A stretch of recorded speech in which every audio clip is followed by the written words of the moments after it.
こんにちは。世界文化のアレクセイです。現在、ウクライナで起こっている出来事と、それに対する世界の人々の意見をこれからインタビューしていきますので、チャンネル登録お願いします。今日は、日本に住むウクライナ人のコンスタンティンにお話を伺ってきました。Can you introduce yourself to us? Okay, yep, sure. So my name is Konstantin. I'm from the town of Kropivnitsky, which is in the central Ukraine. I'm 27 years old, and I've spent my last 4 years and a bit in Japan in a capacity of foreign student. What did you study in Ukraine? In Ukraine, my major was international relations. I obtained my degree of the Bachelor of Arts in International Relations at the University of Kiev, the Kiev National University of Taras Shevchenko, and I continued my studies here in Japan in the same direction. So I assume you did study about Ukrainian Russian relations from 2014 when they attacked Crimea. Oh yes, in fact, I was a second-year student at the time when it all happened, and it was all like a shock for all of us what was going on. I vividly remember that during one of the classes we had to choose one of the conflict that might occur in the future, and of course people were choosing something like the clash between North Korea and South Korea, or maybe some rivalry in among the African countries, or some Southeast Asia like the Philippines and Vietnam. Well, you know more like how to say volatile regions. And one of the guys chose a possible conflict between Russia and Ukraine for Crimea. And at that time, it looked like a joke. Everybody was laughing in the classroom. Well, the year later, nobody was laughing because it was really happening. What were you doing when they attacked Iranians? What were the Ukrainians doing? Well, it's difficult to say what we were doing, what we could do. At the time, if we go back at the time, maybe half a year before the events that unfolded in Crimea, we had the so-called the Revolution of Dignity, where the Ukrainian people deposed the corrupt regime of Yanukovych.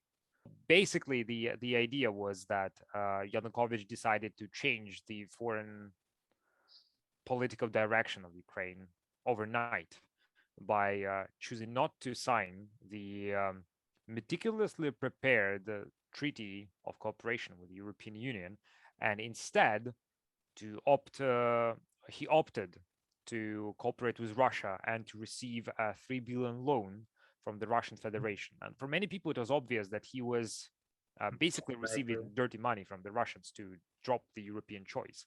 And so a lot of people went to the central square of Kiev, the so-called Maidan, the Independence Square, to protest against this decision. There were just like a few dozens of students in the square, and by early morning, around 4 a.m., they were about to wrap up and leave. But at the same time, the regime, the Yanukovych regime, used force to quell this protest, so to say. And after that, the revolution started. The pro-Russian government was deposed, and the pro-European government was installed. And so the Russians decided to seize the Crimea. Why I'm talking about this is because after half a year, the memory of the revolution and all the consequences of that revolution were still vividly in the air. And so people didn't really know how to react to Russians moving into Crimea, because people were still shocked after the revolution, after the bloodshed in the capital city. So if I remember correctly, at the time of the Russian moving in, I was still at my university at the time, and I was pretty shocked at all the events that were unfolding. And my biggest fear at the time that the war does not start. And luckily, it did not start. Of course, there were reports that our military were forced to surrender and lay down their arms. But to be honest, that was not the worst solution, as they did not shoot back and did not start the war. At that time, Ukraine for sure didn't have a chance against Russia. So Zelensky was elected after that through the normal democratic elections, right? Zelensky was elected in 2019, and at that time, I should tell you that me and my family were actually against Zelensky. We did not see him as a good candidate. I just did not believe that he was professional enough to rule the country. Poroshenko was not the best candidate either. He was starting to be too traditionalist. But at the same time, I think a lot of people got tired of the oligarchs, of these rich people who went into politics, and Zelensky was a breath of fresh air. So they Indeed. saw him as the successful person from outside the field of politics, someone who can bring changes. So they voted for him, and he won overwhelmingly in the first tour of the elections. And I should also say that his election campaign was brilliant. Since he's a comedian and an actor, he knew how to play in front of the public, how to become popular.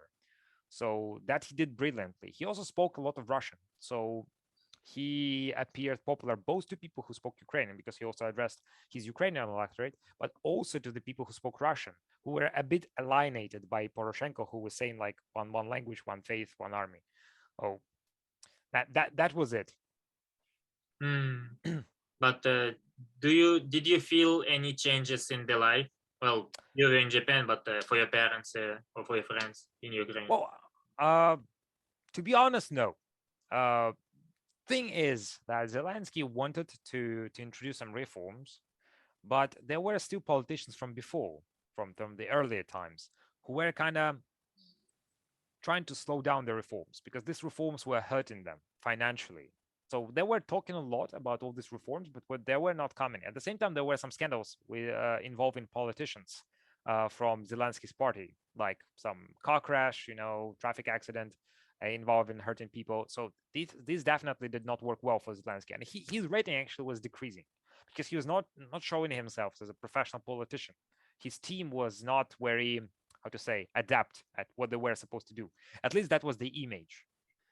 And also there were concerns about the foreign policy at the time, that Zelensky was not experienced diplomat. Contrary to him, his predecessor, Poroshenko, he graduated from the Institute of International Relations. So he knew actually something about the international politics, and at least he was good at diplomacy, people told at the time. And Zelensky was kind of, we did not know what to expect of him. It all changed in 2019 when he did not yield to Russian demands regarding the Minsk agreement, and he said that Ukraine will not accept them. So basically, since then, Zelensky became the true president of Ukraine, and he became the person we are seeing right now. In that time, I remember that before Crimea and after Crimea, the Ukrainians' people's views on Russia and Putin changed. Well, obviously, because he basically took a part of land from Ukraine, so they just started to drifting away from Russia. And I assume that it angered Putin, so Zelensky's refusal angered him even more, which may or may not have led to, well, this conflict. I think that before 2014 and before all these events, all this conflict between Russia and Ukraine, I think that the image of Russians in Ukraine was pretty positive. Actually, most people before 2014 were against NATO and were more in favor of close connections with Russia. Many people had relatives in Russia, friends in Russia. Anyway, and we were talking with Russians a lot. It's kind of viewed as the same people. But at the same time, the actions of Putin, they clearly showed that Russia was not friendly to Ukraine, that Russia had its own imperial ambitions. And I'm not saying like about Russian people, but the Russian regime, the Russian government, they clearly showed that they were interested in subduing Ukraine, subduing its sovereignty. And for a lot of people, it turned out it was a big deal. We didn't want to be part of Russia. We wanted to be friends with Russia, but we didn't want to be part of Russia. Crimea was a shock, but after Crimea, we didn't really know how to react, because some people said, well, yeah, Crimea, for all these years that Crimea was part of Ukraine, Crimea had been mostly Russian, because the population of Crimea is predominantly Russian. It is a Russian-speaking region. Most people self-identify as Russians. they watch Russian TV and so on. So it was more or less obvious, but it all became much worse. And the attitude of Ukrainians towards Russians became much worse after the war started in the east. So the Russian-backed terrorists, the so-called insurgents, they started actually killing people.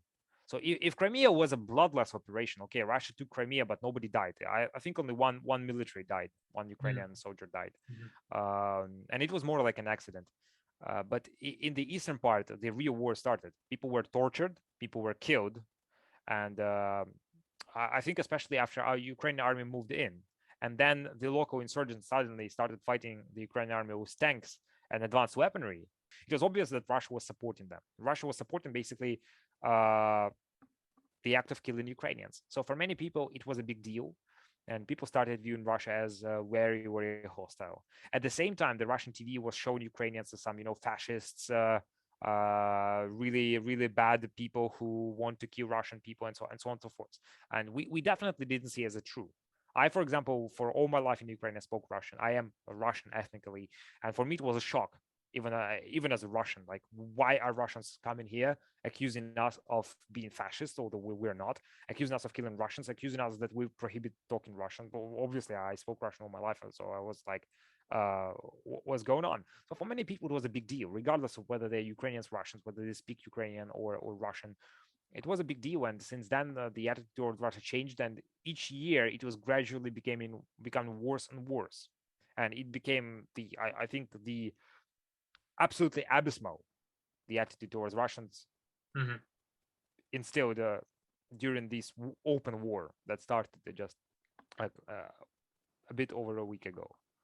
So do you plan to go back to Ukraine right now, or are you going to stay? For now, I'm receiving a scholarship from the government of Japan, so it would be a little bit unfair both to the government of Japan that has already given me quite a fair share of money for me to complete my Indeed. my current course of studies. So I'm intending to completing it. I'm right now a PhD student, and soon my third year of PhD will start. And so far everything is going well. So I suppose I will graduate. So there is no need to interrupt that. At the same time, while I really want to help my country militarily and fight for my country, I do not really have a proper military training. So I would be mostly useless back home. So if I would be doing anything, I would be just helping building the fortifications, and I would be consuming food, which is not really a good thing. What I can do is, because I live in Japan, in a more prosperous country, I regularly send money back home to support my military, to support our volunteers, to provide food for the people, and to buy ammunition for the military. So I think I'm doing my part in a little bit different way. I also support my country information in the informational field. So I try to spread the awareness regarding all this conflict, and I also try to coordinate some efforts with our military regarding spread of certain information that they would like to be delivered to the foreign audience, to make this conflict more visible to the people, so that people understand the Ukrainian point of view on this whole ordeal. So do you see a way out of this conflict? It's difficult to say. For sure, because a lot of political analysts all around the world are right now perplexed at how this whole situation will develop. I have my own ideas, since I still have a training in the international relations, and I can analyze the whole situation from the standpoint of geopolitics, for example, to some extent. And of course, there is still a possibility that Russia would win.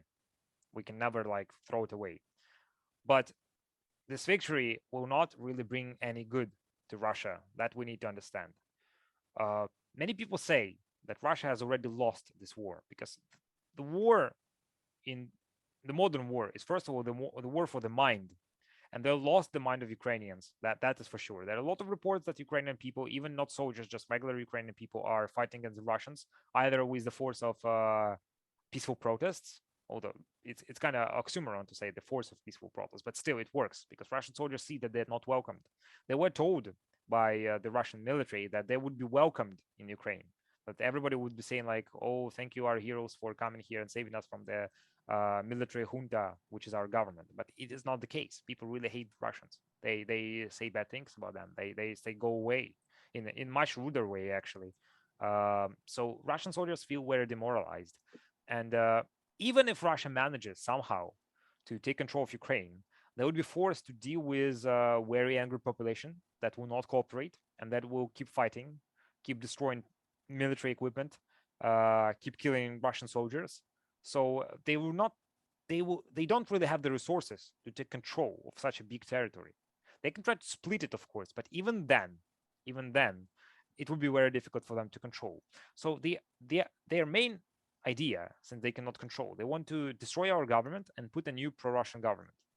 And there are rumors that Yanukovych, our ex-president who was toppled in 2013, he's right now in Belarus, and they want to return him because they say that he is the rightful president, because he was illegally thrown out of the country and illegally removed from the post of the president. So he's a real president, according to the Russian propaganda.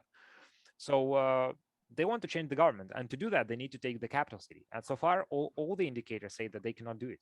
They lost a lot of men, they lost a lot of military equipment, and their morale is very low. Their supply lines are terrible. So this war quite likely will last for some time, which is actually scary for Ukrainian people because it means bombing, it means lack of work, it means lack of food, and so on and so forth. My only hope is that this war will end with the change of government inside Russia itself. So the sanctions that the whole world put against Russia, they are meant to make the life of the regular Russians more difficult, and more importantly, the life of the Russian elite or the oligarchs, the politicians, more difficult.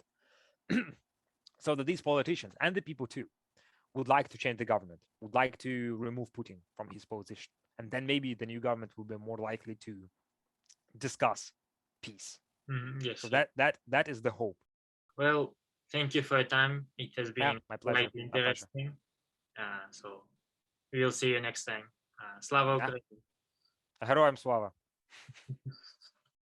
いかがでしたか？これからもウクライナ人を含めいろんな国の人とお話ししますので、高評価、チャンネル登録をお願いします。では、次の動画でお会いしましょう。